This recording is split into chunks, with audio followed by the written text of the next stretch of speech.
Hi everyone, I'm HCR Games, and welcome to the very first video on my channel. As you already know if you decided to click on the thumbnail, this is a tour of my very first fully completed build in Planet Zoo 1. With the official announcement of Planet Zoo 2 being released just last week, I was finally hit with just the right amount of motivation to finish the zoo that I've been working on for the past few months. With that said, allow me to bid you all a very warm welcome to the Majesty Park Zoo, a wildlife park dedicated to the amazing and diverse creatures that can be found all throughout the North American continent. From axolotls to bison, every single North American animal in the Zoopedia is represented in the park, along with just a few extra surprises. Now, before we actually get started with the tour proper, I would like to go ahead and apologize for the frame rate in some of the sections of the zoo. It is an absolutely massive build, and I probably have hundreds, if not thousands, of individually placed rocks, flowers, and trees scattered throughout the park. I'll also say that I've chosen to ignore adding a lot of fine detail to the backstage areas, just so that I can devote more attention to what the guests would actually be able to see. That being said, please forgive me if you see a default keeper hut at any point in the tour. And with those two very brief disclaimers out of the way, I'll allow the cinematic view to finish playing before we begin the ground level walking tour. I hope you enjoy!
Alright, now we can properly start the tour. We'll start off here in the parking lot, and I was inspired to make this entryway by a lot of North American zoos that can be found all across the southern United States and up into the middle states, actually, like Colorado and Utah. But I was mainly inspired by my own childhood hometown zoo, especially with the architecture and the way things are laid out. And I think it all came together pretty nicely. I repurposed a couple of information kiosks over there to the right into ticket booths, since we don't actually have any in-game. And once guests get those tickets, they can come through this entryway to the main plaza, where we will soon see the very first animal on our tour. I'll give you a hint, you can probably hear them, and they're a very iconic zoo entrance staple. It is indeed the American flamingo. You know, I personally think that this model for the American flamingo was a very, very drastic improvement over the greater flamingo that we got with the game's launch. But I really hope that both species return for Planet Zoo 2. It would be so cool to see more subspecies variations between different animal groups, kind of like what Prehistoric Kingdom implemented into their game. But yeah, no, I really like having the American flamingo in the zoo. You can always hear them, at least when you're pretty close by. They're always near the water's edge, right where the guests can see them. And I think they just add a nice splash of color to the very entrance of the zoo. And so, now we'll leave them behind. The zoo actually branches off into two different directions, but since I built out towards the right, I think that's the direction that we'll start in. And as we go down this path, you can see a couple of restrooms, which are always important to have near the entrances to your zoo, both for guests who are just arriving and for those who are preparing to leave. We'll keep going down this path here. And, I just got to take a moment to say I'm really, really happy with the way that I was able to utilize all the vegetation throughout the zoo. I used mostly temperate and taiga trees and bushes and plants and stuff like that, just because that's the biome where the zoo is set in. The only time you'll see anything else from outside North American temperate and taiga plants is perhaps in the habitats themselves, as well as with the inclusion of both Bengal and fountain bamboo, which are extremely invasive all across North America. All right, now we're getting on to our next habitat, which you can very plainly see, belongs to the American bison. There's a few of them off in the distance there. The bison is a very, very iconic North American animal, and I would say that they are just as iconic as the bald eagle, in fact. They share this space with the pronghorn antelope, which maybe we can see one or two in the distance. I think I see one. Yes, there's one by that tree right there. Right there. But yeah, they share the habitat together. This habitat was actually inspired by the bison habitat from my local zoo, but at that actual zoo, they share it with white-tailed deer, which unfortunately aren't in the game. Hopefully they'll appear in Planet Zoo too. But moving on, oh wow, she's right there. Moving on, we come to the cougar habitat, which again was inspired by the cougar habitat from my local zoo. I think it really turned out well. I really do. It was actually not intended for the cougars initially. I was originally going to put wolverines in here, but as it turned out, this was way too big for a pair of wolverines. So I thought, hey, you know what? Instead of demolishing it, starting over, I'll put the cougars here, because I was going to build for them eventually anyway. Let's see. Is there another one in the back there somewhere? I don't think I saw one. But yeah, really, really happy with that habitat. And we'll move on, and we'll pass the faux geyser that I have set up here. Of course, inspired by the very, very famous Old Faithful in Yellowstone National Park. Just to kind of go with this rustic northern zoo theme that I have going on. And this building right here, we will come back to this, actually. We won't go in there just yet, but it will be important before too long. We'll go down this way and walk through the butterfly garden. And there are several species of butterfly in this section. I really, really, really like that we were able to utilize the exhibit boxes in this game in such a way that we can make the barriers invisible. So it really gives off the illusion that you're walking through an open space where the butterflies can just, come and go as they please. It could be that they're, a migratory group or whatever that just decided to land here in the zoo to feed on the nectar. All right, and as you can see by the sign, we are now, oh wow, there she is. We are now, oh, and there he is. Wow, what a great view. But yeah, very obviously, this is the moose habitat. We don't have moose at my local zoo, so I kind of just had to, go with my gut for this one. But in the wild, moose are often found near the edges of large bodies of water like lakes, ponds, rivers, that kind of thing. They like to eat the vegetation in and around those bodies of water. And Planet Zoo, if you actually play by the game's rules, it actually requires that you give the moose a sizable amount of water. They don't need deep water, but they just need enough to be able to walk around in and simulate their natural habitat. But yeah, I really like the way this one turned out as well. They're in the back there grazing, I think, or browsing. Moose are browsers, not grazers. But we'll continue on our way here, go down this little path, and we will eventually reach the entrance to that building I mentioned earlier. Before we do, no, I didn't see any. So we'll go ahead and go in up these stairs. And yeah, welcome to the Old Faithful Bar and Grill. And customers can come up here, order something to eat, and pick it up. And if they so choose, they can come over and sit by these windows where they get a very, very nice view of the moose. Just like that. There they are right there. So, yeah. I really, really like the view from this spot. I really, really like how this looks. But yeah, they can choose to sit there, or if we come around this way and maneuver through all these tables, we can go to the outdoor area, which personally I would prefer if I chose to eat here. We can go to the outdoor area, which offers an absolutely fantastic view, in my opinion at least, of the bison and pronghorn prairie.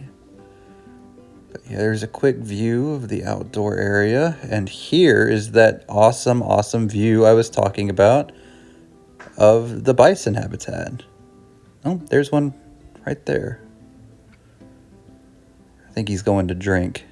Actually, that's probably a female. I think that's one of the females. She's going to get a drink. But yeah. Oh, hey. Didn't mean to do that. Don't climb the walls. Guests don't need to be doing that. So yeah, I really like the way this building turned out. I'm not great with buildings per se. I'm better with habitats, but I think this one turned out really nice. And I'm happy with it. I'm proud of it. So yeah, that's all that matters in the end, isn't it? But here's a nice extra long view of the prairie, and there's that bison we saw just a moment ago. I think she's drinking. I can't really tell. She's just at the edge of the water there.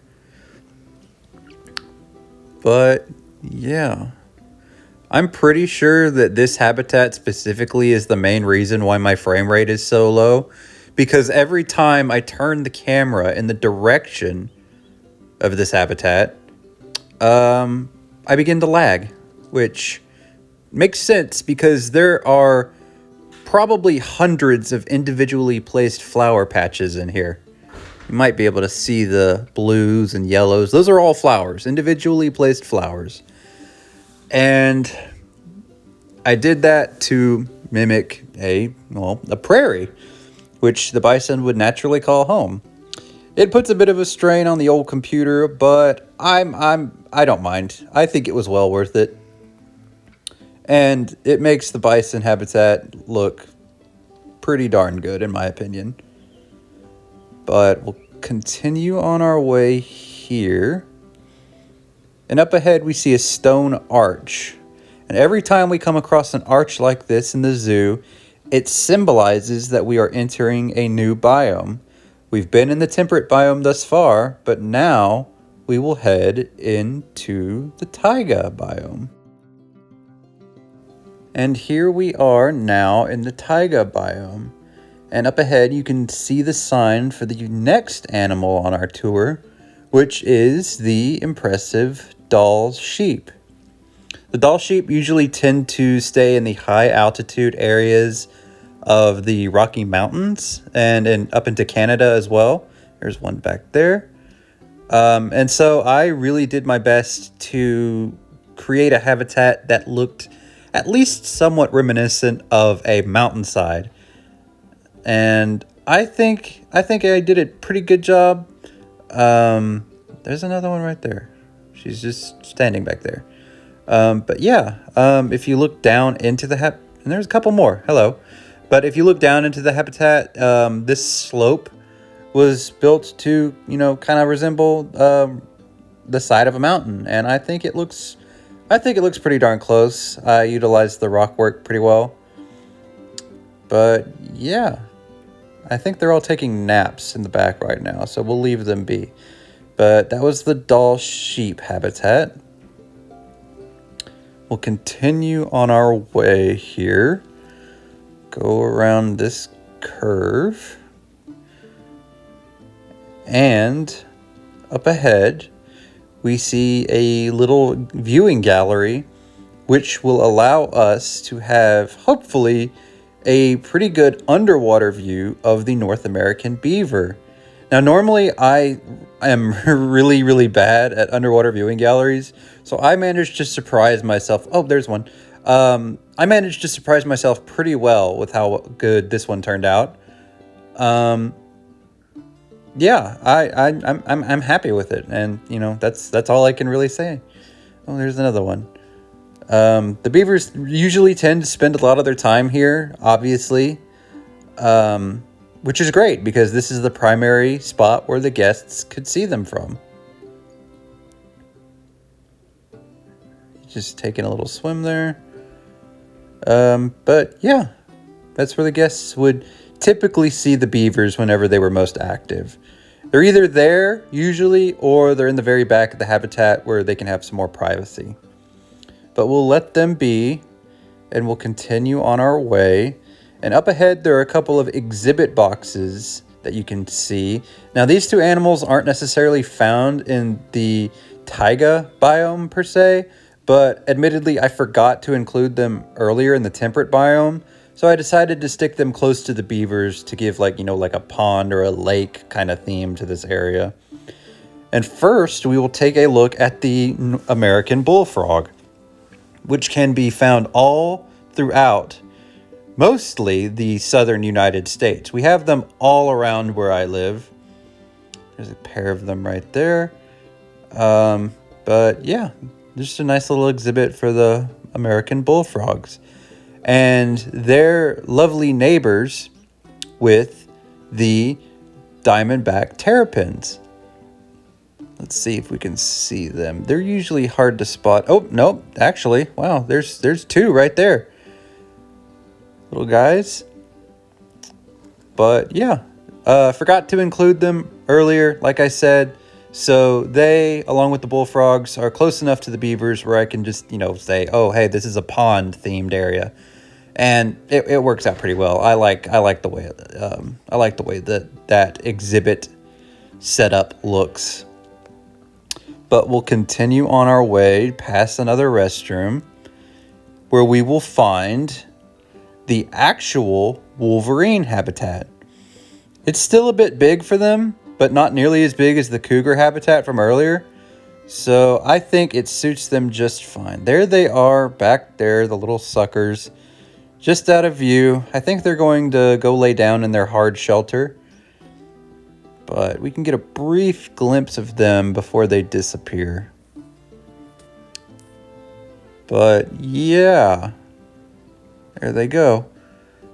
Really like the little waterfall I put right there. And I like the cave aesthetic that this spot has. And give myself a little pat on the back for that. And since they're being difficult, since they decided they didn't want to be camera shy, we will leave them behind. And we will continue on our way down this path and around this corner. Actually, you know what? Let's see if we can see the beavers from this spot first. They have another body of water right here that's a lot shallower than their deep dive pool. And some of them tend to spend some time over here, but not really. They mostly prefer the other spot. I don't think that there was any there, so we'll continue. Keep going down the path. And again, I just want to take a moment to say I really like the way I was able to use all the vegetation to make this seem like a real place, and not just like, that the plants were all just randomly placed, which was my weakness in a lot of my in a lot of my other previous zoos. This one isn't normal. This one is fantastic in my opinion, and at least compared to my previous zoos. But yeah, right now we're walking through a little rest stop, a mountainside rest stop as I like to call it, where guests can take a quick break. They can sit down at one of these benches, buy a snack before continuing on their way. And just ahead, we come across the viewing gallery for the timber wolves. And once again, there's one right there. This was a case where I initially intended to build this habitat for another animal, which was going to be the grizzly bears, which we will see momentarily. But I completely finished this habitat, put one bear in, and immediately realized that this was way too small for grizzly bears, especially for a pair of them. And normally I have the problem of building too big for animals, but this time I built too small, which was, actually kind of funny to realize. But again, instead of demolishing the habitat and starting over from scratch, I simply sent the bear back to the trading list and decided, you know what, I was going to build for the timber wolves anyway. Let's see how they look in here, and I think they look great. Oh, we get a nice howl there. Yeah, they seem to enjoy this habitat. It seems to suit them just fine. And I really like the viewing area here. I really like how this habitat looks from this spot. But we'll continue on our way now. Leave them behind, let them have some peace and quiet. And we'll continue down the path as we have been.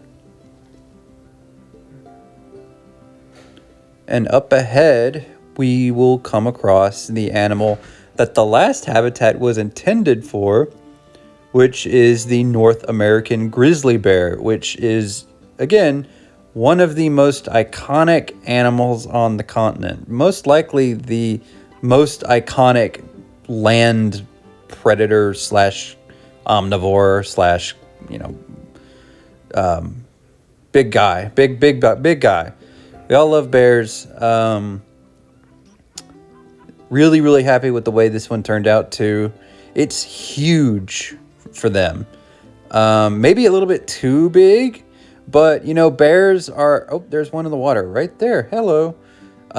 Bears are actually largely solitary animals, and they really only come together to breed. So if the male and the female in this habitat want to put some distance between each other, then they most certainly can do that.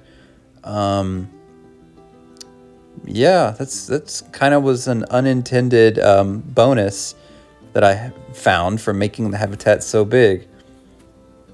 She's just enjoying a nice swim there. And there's another one in the back.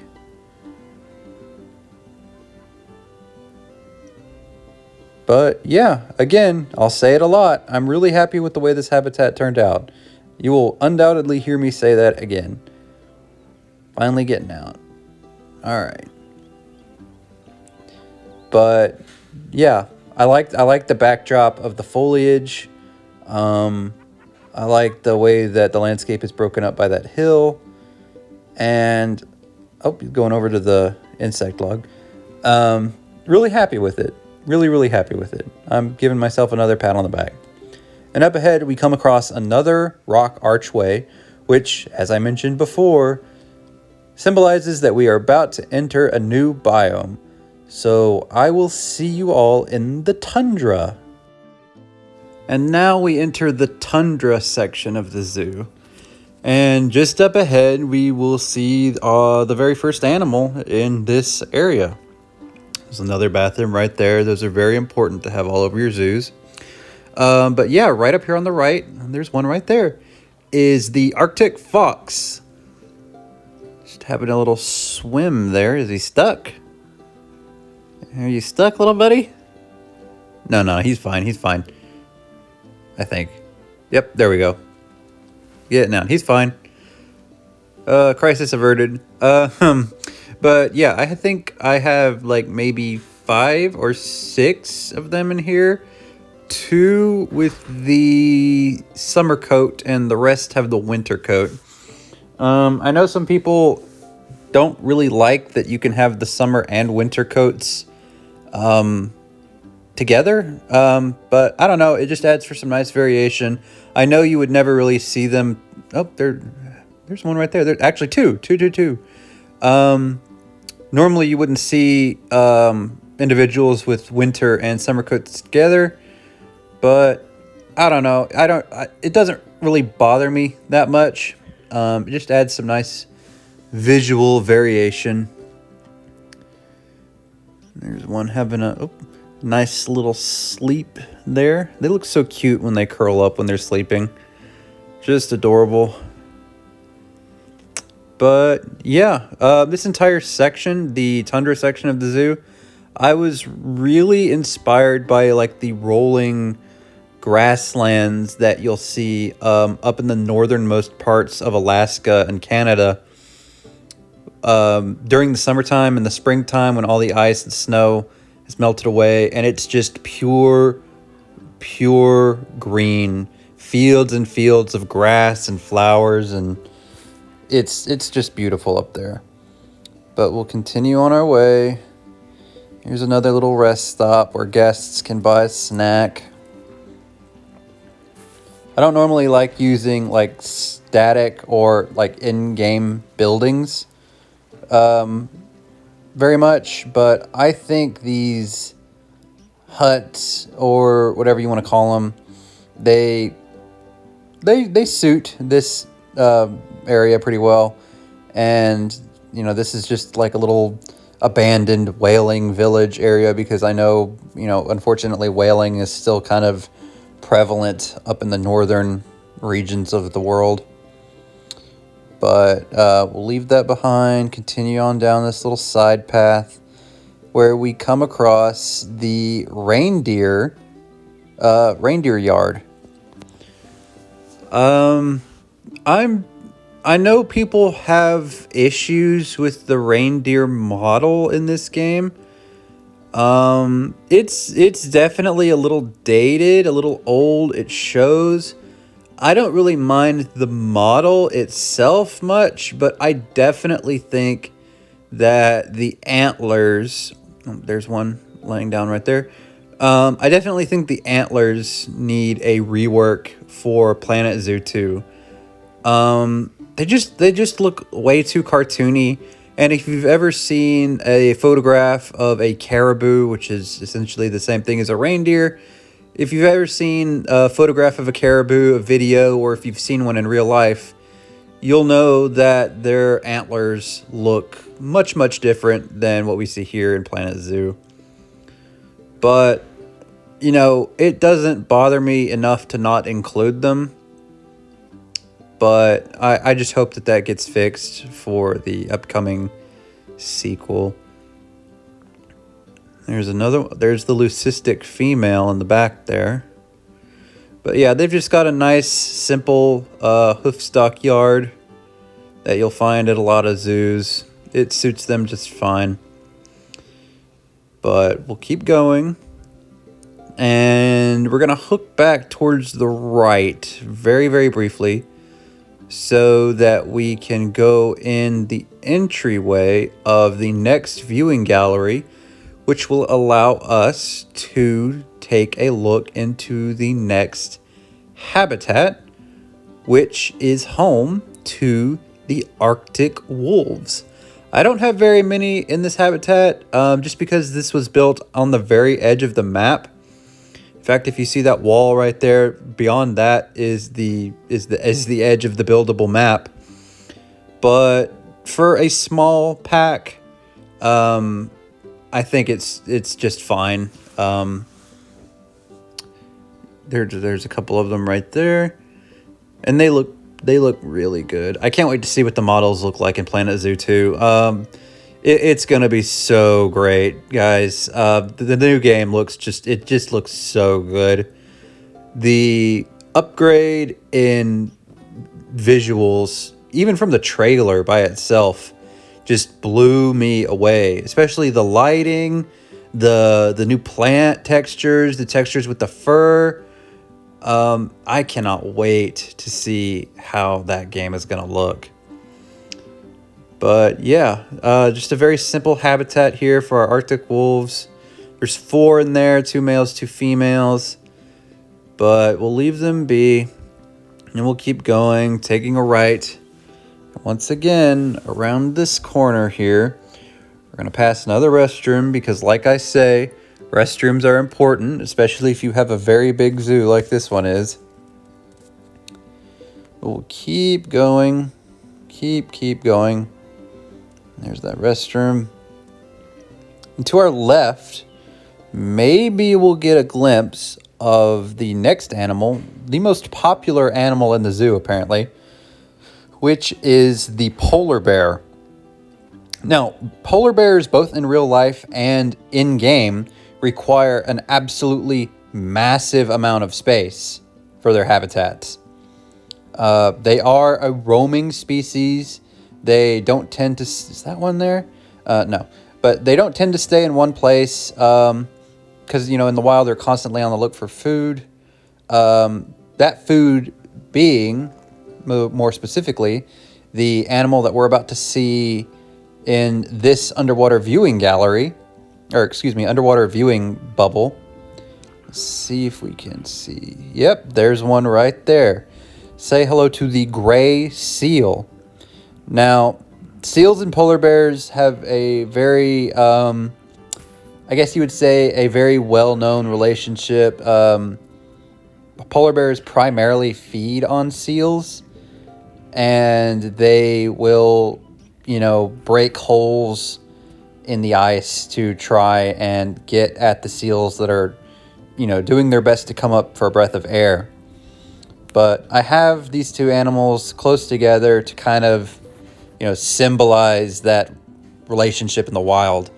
But they're not too close to where we have to worry about a polar bear grabbing a seal out of the water. But, all right, we'll leave the underwater viewing area behind. And we won't be able to see much, but we're going to hook another right. And let's see if we can see some seals on land. Their habitat is pretty simple, but, you know, the seals, they don't need much, at least on land. They need enough space to be able to come out of the water to rest, and I've definitely given them that. But they also need enough water to be able to dive in, which they also have. There's a few of them right there. But yeah, this is just a simple, pretty simple enclosure. The area around the water I've left barren for the most part, just because, you know, it doesn't need to have a lot of plants. But yeah, it's perfect for seals. They have what they need. So we'll let them be. And we'll keep going. Now, before we continue on down the intended path, we're going to hook back to the left. And there's another viewing gallery right in front of us. And there's another restroom right to our left. We're going to see if we can see the bears from this spot. There are 3 viewing areas into this habitat because it's so big. Is that one right there? It is. There's one right there in the water. Okay. I don't really see them in the water a whole lot, surprisingly. Even though, you know, they're the most, I guess you would say, semi-aquatic bear species. But cool. So hopefully we'll get to see them from a better angle up ahead. And we'll keep going. There's 2 in there, a male and a female. And if they need to put any distance between them, similar to the grizzly bears, they most certainly can. So we'll keep going, keep going. I know a lot of people have complained online about just how much space the polar bears need, but it makes sense to me because they don't tend to stay in one place. When they do have territories, they're absolutely enormous. So yeah, I don't know. It makes sense. It might be a bit of a pain to build for them, but it doesn't bother me. Now let's see if we can see where he was. I don't... Is that one right there on land? I think it is. Yes, it is. It is. I see legs. So there's one over there. It looks like he's trying to get into the feeder. I think that might actually be the female. I can't really tell from this distance. The male is definitely bigger than the female, but it's hard to tell from so far away. But, oh, there's one in the water right there. Is that the one we saw? I think it might be. It's so cool seeing them in the water. I very rarely see them in the water, actually. So this is a nice little treat, and it's a treat for you guys. But, yeah. These glaciers, or icebergs, I suppose I should say, in the middle of the water feature, I used the snowy boulders to make like fake icebergs. They're they're kept in place by metal poles under the water. So they're implied to be real, but even in game they're fake. They're just there for the polar bears to climb up onto if they need to take a break for swimming. I attempted to initially use the ice pieces that are in the game, but I really don't like the way the ice looks. I don't like the ice pieces. Hopefully they get a visual overhaul in Planet Zoo 2. But I think for what I have, it's just fine. So we'll leave the polar bears behind, and just in front of us, we have the train station, which will take us to the other end of the park, which is where we will find the desert section. Okay, so I know that the rides in this game are generally meant to serve as a way to see more animals and to travel through the habitats, but I didn't really ever intend to do anything like that. There's no savanna, there's no habitat with incredibly large animals like elephants or rhinos or anything like that. This train really just serves as a way to get from one end of the park to the next. I've been to wildlife parks and to zoos that have modes of transportation like this. I believe, I don't want to say this with 100% certainty, but I think the San Diego Wildlife Park has something similar. I've only been once, and I was a very small child, so please forgive me if I'm mistaken there. But yeah, this train just takes guests from the top of the world, the Arctic, to not necessarily the bottom, but from the coolest climate to what is arguably the hottest, the desert. So we just take a nice little ride through the outdoors, through nature, and it's very relaxing. And before too long, we arrive here at the next station. So we'll wait for the train to come to a complete stop. You always got to do that. And then we'll hop off and we'll see what else we can see. Okay, and here we are in the desert area. There is actually one habitat. It's going to be the first habitat that we see that isn't themed after the desert, but we just saw two aquatic/semi-aquatic species, being the polar bear and the gray seal. And the species that we're about to see is also semi-aquatic. So it just felt like right, or it just made sense to have another semi-aquatic be the first thing that you see after just seeing two others. So we just passed another restroom. You always got to have your restrooms. I just keep saying that. We're going to keep going around this corner here. And if you can see the sign, you will see that we are about to come across the beach for the California sea lions. And I gotta say, I am really, really happy with how this one turned out. I am really, really happy with it. The lighthouse piece that actually comes in the game it fits in so well with what I was trying to do. And there's a couple of them right there on that dock or pier or whatever you want to call it. Similarly to the seals, I left a lot of the space that they have on land empty. There are, plants, pockets of plants near the fence in the back, but sea lions, they don't need a lot of dense vegetation. They don't need any undergrowth. They like the beach. The beach is where they can lay out and rest in the sun and take a break from swimming and try and get away from great white sharks, which they don't have to worry about here, thankfully. But yeah, I don't know, man. I really, really like how this one turned out. I really do.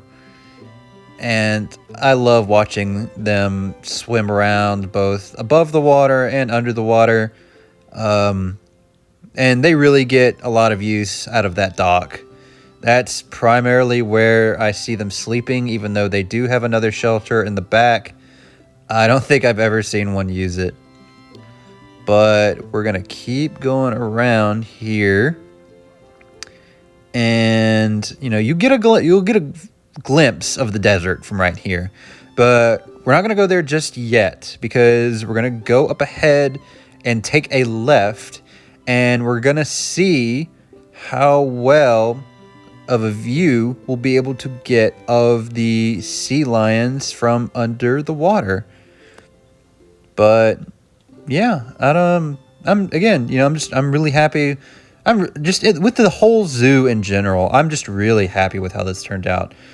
But more on that in just a second. Let's see if we can get a good look at these sea lions underwater. All right, hopefully we can get a good view. This is the first viewing dome. I don't really see anything yet. Is that one right there? Yes, I think it is. It is one right there. Oh, two more. Look at that.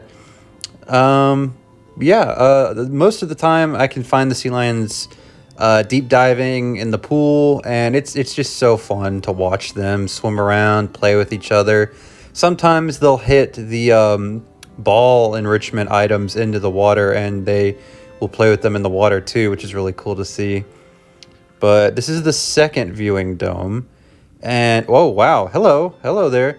It looks like there's a lot more of them on this end of the pool. There's two viewing domes, one on each end of the pool, and they are much more active over here. Wow, look at that. Even for as old as Planet Zoo is, I still can't get over how good this game looks. All right, so with that behind us, we'll go ahead and move away from the sea lions and see what the desert has to offer us.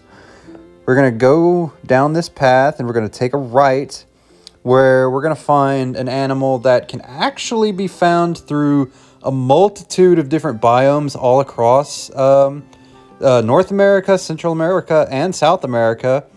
But I think it's most iconic in the southwestern United States. They can be found pretty commonly where I live. But we're going to say hello to the coyote. Now, obviously, coyotes are related to dogs, wolves, and foxes. They're part of the canine family. Don't let that cute face fool you. They will bite. They're coyotes. They just do what they do. They're wild animals. They get a bad rap from society. They have been known, unfortunately, to take pets and livestock, but they're just doing what they have to do to survive. And it really is unfortunate that when they become habituated to taking food from humans or from near human settlements, they either need to be relocated, or some people just deem it necessary to put them down, which is, again, really, really unfortunate. I really wish there was something else we could do, but we just keep encroaching on more and more natural wild spaces, and inevitably there is conflict between humans and wildlife. And wildlife, you can't blame any animals for what they do because they just do what they do to survive.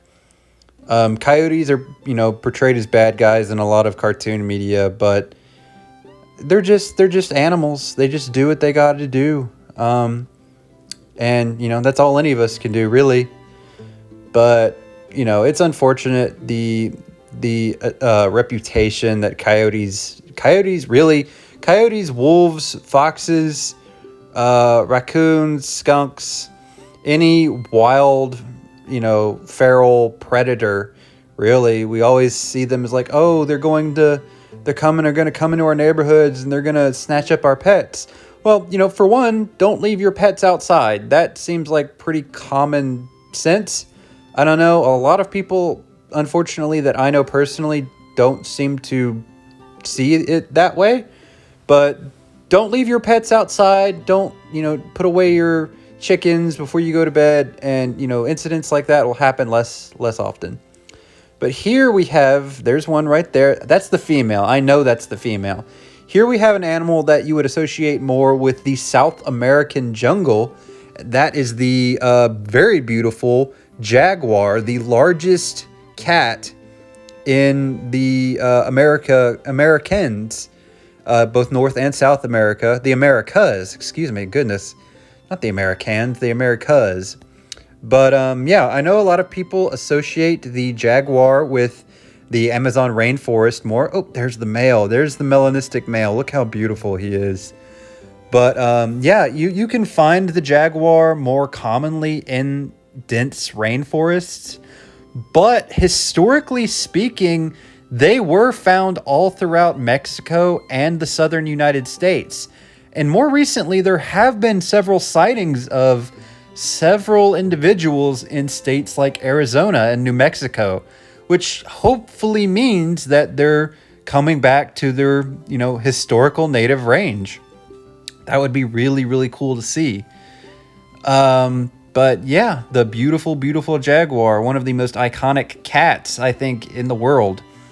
We'll leave them behind. We're going to get another sneak peek of them in just a minute. We're not done with them yet, but we're going to come over here to say hello to the amazing bighorn sheep, which, in my opinion, is yet another really, really iconic American animal. Right up there with the bison, the bald eagle, the elk. Hello, there's two females back there. More often than not, whenever you think of bighorn sheep, you might think of the Rocky Mountains in Colorado and up into Canada. But there is a subspecies of, this animal, the desert bighorn sheep, that can be found in the more arid parts of the southwestern United States. Similar to the Dall sheep, I did my best to simulate an arid mountainside, which, I took a lot of inspiration from photographs of the Grand Canyon. There's another female right there. And initially, I wasn't as happy with this habitat as I have been with others.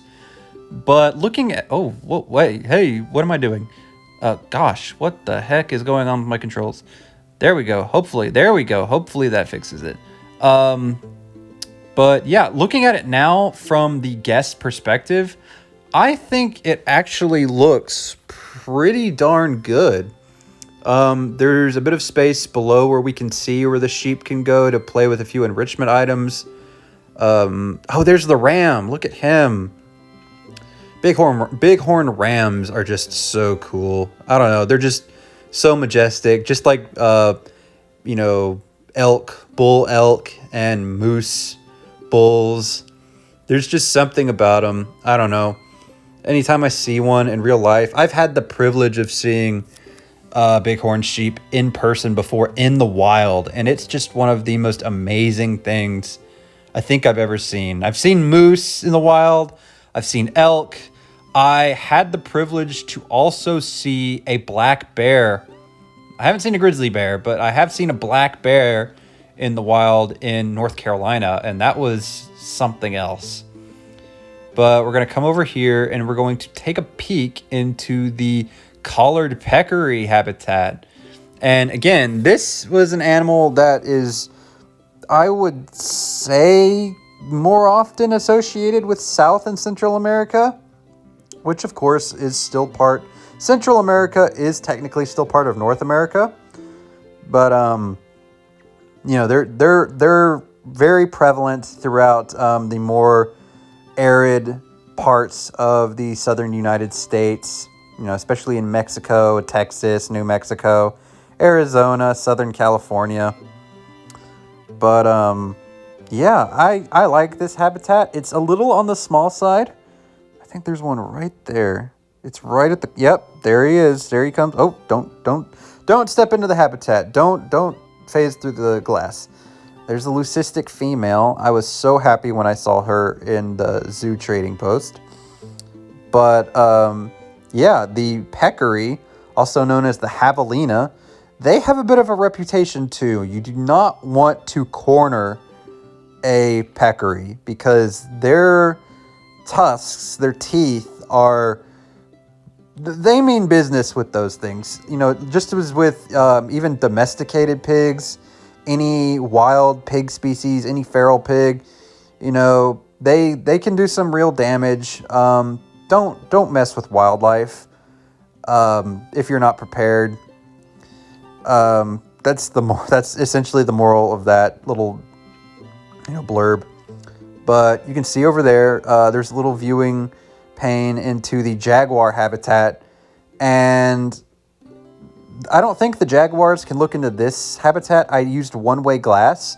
The peccaries can see the jaguars, but I kind of wanted to do like a little predator-prey setup, and I think it turned out pretty nicely. There have been times where I've seen both the male and the female jaguar through that glass, and I've seen peccaries on this side as well at the same time, and it makes for a pretty cool shot. But we'll leave them behind. There's another rest area where you can get some refreshments, and we'll keep going. There's another restroom in the corner of the screen. You got to have your restrooms. They're important. And that building right there, that huge, imposing building, we will go in there in just a second. But before we do, we're going to take a look into this habitat on the left here, and we're going to say hi to some adorable prairie dogs.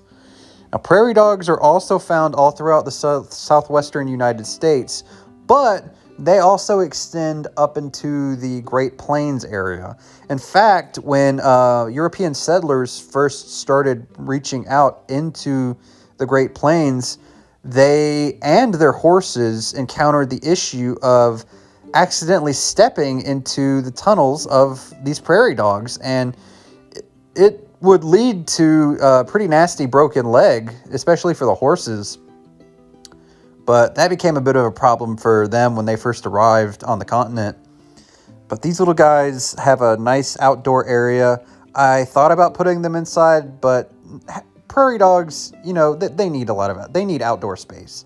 They need to be able to look up and have, be able to exhibit their natural mannerisms.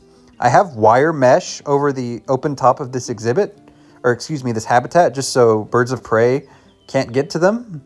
That isn't a necessity in game, but realistically speaking, you'd want to have that.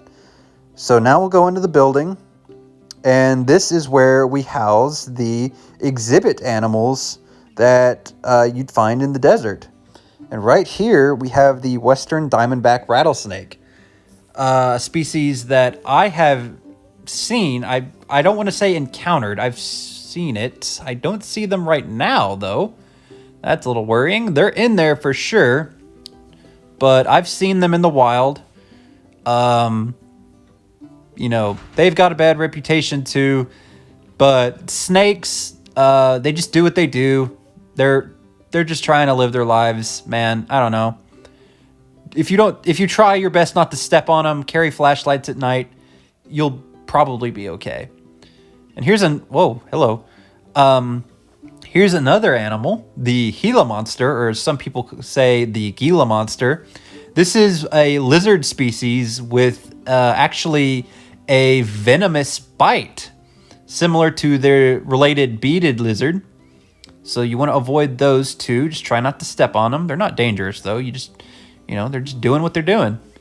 But in here, we have our only habitat animal in this building, which is the 9-banded armadillo, the state animal of Texas, actually, the state mammal.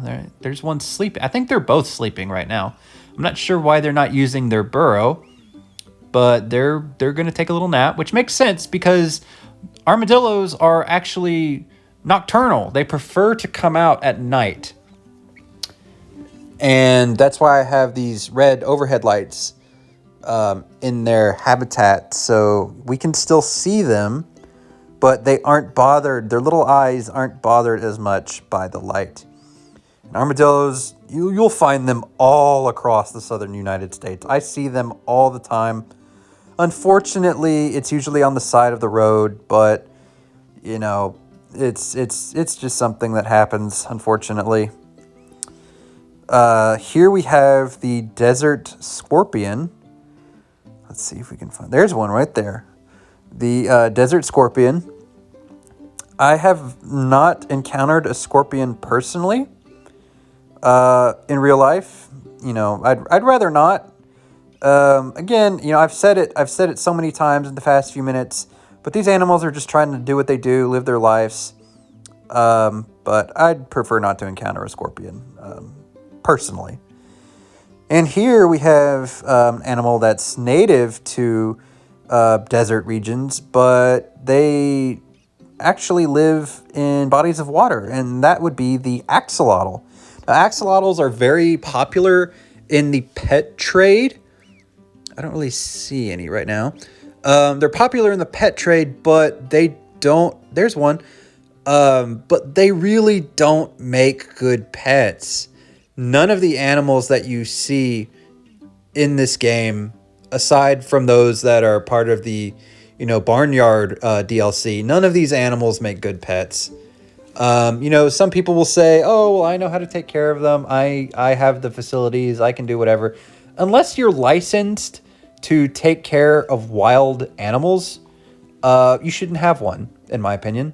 They're never fully domesticated. You can't tame them, really. You can habituate them to your presence, but they're not tame. They'll always be wild. But we're about to leave the desert behind and enter our next area. And now we find ourselves in the last section of the Majesty Park Zoo. We're back in a more temperate biome. There's a few, I want to say 2 tropical animals. One we've already seen because we're coming back to the entrance of the zoo. But I just kind of based this whole area, around Florida. You'd see a lot of these animals running around in Florida. Except for one. The one at the very end that you wouldn't see. But the first animal we're going to see here on our right is the red fox. There is the pseudomelanistic male right there. And he just looks so good, doesn't he? I'm really happy with the way this habitat and the next 2 habitats we're going to see turned out. They were inspired by the fox, and I don't want to spoil the other animals, but let's just say that this and the next 2 habitats were inspired by the fox habitats at my local zoo. They're kind of in I guess you'd say a cave. I don't know if that's the right word, but there's open tops up above where the trees can grow through. There's mesh up there between those rocks that you can't see, just so anything can't get in here. But that was the foxes. There's 4 in there, 2 males, 2 females. And now we're going to see if we can see them. The lighting here isn't great because of all the rocks. But let's see if we can see any raccoons. Now, raccoons are, of course, very common all throughout North America. There's a few in the back right there. Oh, there's one right there. Raccoons are commonly associated with digging through our trash, and they do that, but we've kind of pressured them into that situation. They weren't naturally supposed to do that. Like I mentioned earlier, we keep we as human beings keep encroaching on more and more wild spaces, and we force these animals into situations where they're not supposed to find themselves. They have to navigate through our neighborhoods, through our cities, through our suburbs, just to find food and places to sleep and to live.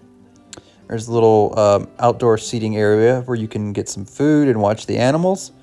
But yeah, all of these little woodland creatures and even a few of the larger ones, if you encounter them ever in person in your neighborhood, don't panic, but it is important that you try to get in contact with someone who's licensed to remove that animal. Hopefully without, causing an incident to either party. But in this habitat, we have a pair of striped skunks. And skunks are actually weasels. They're related to ferrets, martens, and, you may not realize, but they're also related to the wolverine, which we've already seen. You can kind of tell in the shape of the face. All of these animals have pretty gnarly claws, not meant for scratching, but more so for digging. They build burrows. And, people are afraid of skunks just because they're afraid of getting sprayed. I'd rather not get sprayed either, if I'm being completely honest.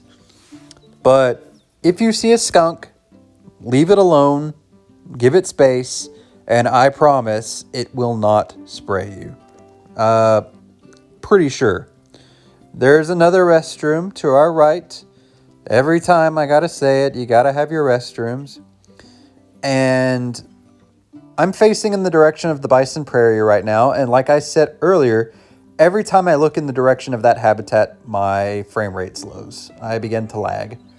But bear with me, and we'll go up these steps into the viewing gallery for another iconic American animal, the American alligator.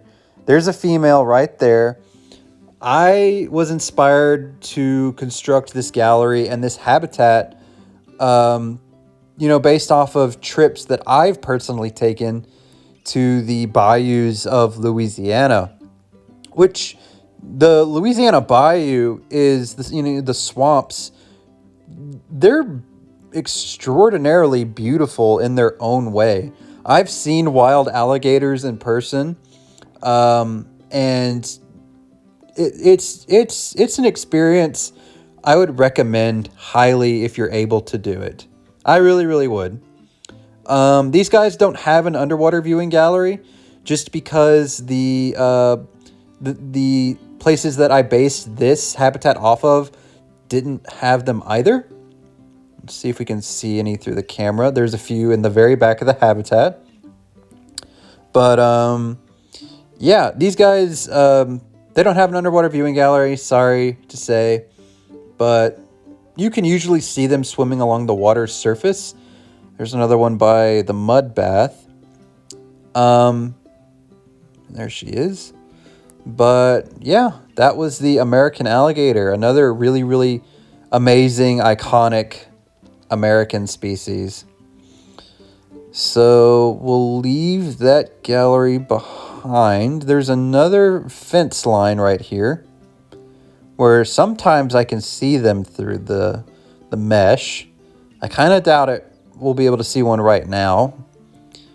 But let's see. There was one right on the other side of that clump of reeds. Let's see if we can see her. I don't think we're going to be able to. We'll keep going. And there is actually only one more habitat animal that we haven't seen yet left on our tour. And we're going to take a right. This habitat was actually a pain to build because all of these metal rods above us were individually placed. But this habitat is for the ocelot. Now, the ocelot, this habitat was also inspired by the ocelot habitat at my local zoo. There they are right there together. Wow, they usually aren't together like that. It is very big for them, but like with all of the predator species in this game, they need quite a bit of space. And I always say bigger is better. These animals deserve space. They don't need to be in cramped, tiny cages. So yeah, I build too big most of the time for my animals. But whoa, wow, nice jump, buddy. I build too big for my animals, but in the end, I think, wow, there's another nice jump. I think bigger habitats just suit them better. It allows them, both in the game and in real life, it allows them to exhibit more natural behaviors, which is all you can really ask for in a captive setting. You know, we do our best. I say we, like I own, or like I can, like I've done any of this in real life. But wildlife rehabilitators, wildlife caretakers, all they really do is they do their best to make sure that these animals have happy lives outside of the wild. This is the flamingo habitat that we saw at the very beginning of the tour. So now you know we're back near the entrance. There wasn't any there, aside from that one, so we'll keep going. That is the end of our animal tour. Thank you for joining me so far. The last thing we're going to do is check out the gift shop, because I worked pretty hard on this one too, and I'm happy with the way it looks. Yeah, it's just a simple gift shop. Not much to it. Guests can come in here at the end of their day, pick up a souvenir, a t-shirt, a toy, a hat, whatever they want, and they can take home a nice memento from the Majesty Park Zoo. But yeah, just a simple little gift shop. You gotta have a gift shop in your zoos, guys. It's important. Gift shops and restrooms. Of course, restrooms are important. I've said that about 1,000 times during this video. But yeah, that was the tour of the Majesty Park Zoo. I've been working on this zoo for the past few months. I'm not exactly sure how many months it's been, but I've put a lot of hours, a lot of time, a lot of thought into this zoo. This is my biggest zoo. This is my first fully completed zoo, and it is the build, quite obviously, that I am most proud of. And I think it turned out really wonderfully. Thank you guys so much for joining me on this tour. Thank you for watching the video, and I hope to see you all again in the future. Now, have a nice day. Bye-bye.